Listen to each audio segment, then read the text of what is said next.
بسم الله الرحمن الرحيم والصلاة والسلام على رسول الله وننزل من القرآن والشفاء ورحمة للمؤمنين وإذا مرضت فهو يشفيني. Dans le cadre des causeries initiées par le groupe Chifa au Salam, nous avons l'intention chaque semaine de vous apporter des remèdes par rapport à vos inquiétudes et par rapport à vos souhaits. Chaque semaine, nous allons choisir une plante ou bien une maladie. Si c'est une plante, on va vous dire les principes qui se trouvent dans cette plante, les remèdes qu'ils peuvent soigner et vous donner les modes d'emploi. Aujourd'hui, nous avons choisi l'acacia nilotique en français,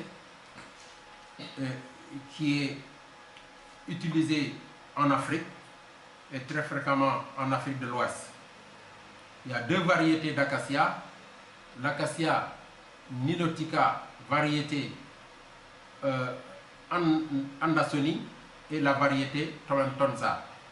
C'est deux variétés très proches dans la systématique, mais qui sont un peu différents par rapport à leur teneur en tanin.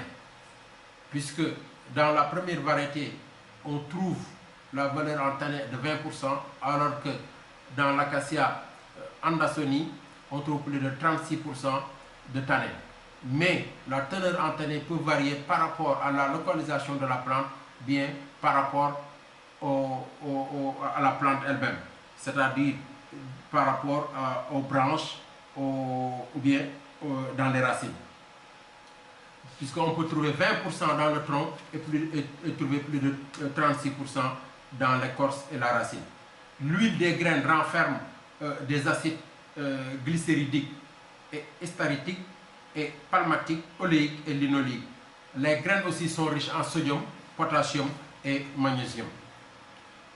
On peut préconiser l'infusion de l'écorce, quelquefois des fruits ou des racines, qui est un remède très efficace contre la dysenterie.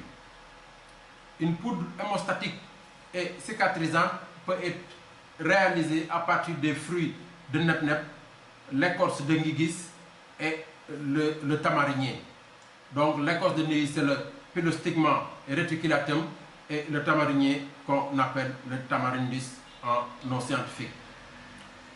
La deuxième proposition, c'est la racine de l'acacia, plus associée au Leptidenia astata et le Securgia virosa, plus les feuilles d'arachide, est une potion diurétique. Les gousses écrasées appliquées sur les plaies de la bouche sont aussi activent facilement la cicatrisation de ces plaies de la bouche. Ce même procédé aussi est appliqué sur des plaies syphilitiques, active la cicatrisation de ces plaies.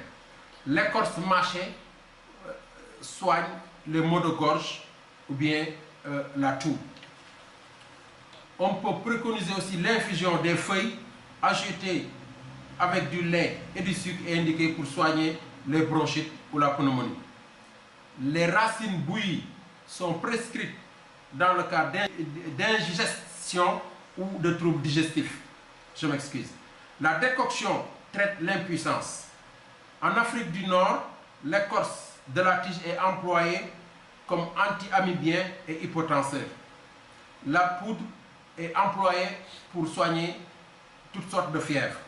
Les Nubiens de l'Est de l'Égypte, du sud de l'Égypte, utilisaient la poudre pour soigner le diabète avec une utilisation d'une cuillerée à café chaque matin à jeun. Un cataplasme du poudre de fruits et de henné, le Lawsonia, est indiqué pour le traitement des maladies de la peau et pour soigner la peau irritée entre les orteils des pieds. Donc, aujourd'hui, on va vous proposer une posologie exacte pour une maladie bien déterminée par rapport à cette plante, c'est-à-dire la poudre de gousse d'acacia, qui a été utilisée dans la pharmacopée égyptienne pharaonique. Donc, dans le cadre des soins de santé primaire, on peut préconiser son emploi dans les syndromes diarrhéiques. en prise de 1 à 5 grammes de poudre tamisée des gousses pilées à prendre une fois par jour en infusion ou bien en dilution dans une boisson chaude et sucrée, selon l'importance de la diarrhée. Mais au cours de ce traitement, il faudra éviter de manger des graisses ou bien des boissons énergisantes ou bien des boissons existantes. Donc, son usage prolongé aussi est à éviter en raison des problèmes de complications ou bien des risques de constipation qu'on doit éviter, puisqu'on devait traiter la constipation, donc la diarrhée, mais on ne doit pas se retrouver avec un autre problème de constipation. Donc nous vous remercions de votre attention et vous donne rendez-vous la semaine prochaine pour une autre plante et pour une autre causerie. Wassalamu alaikum wa rahmatullahi wa barakatuh.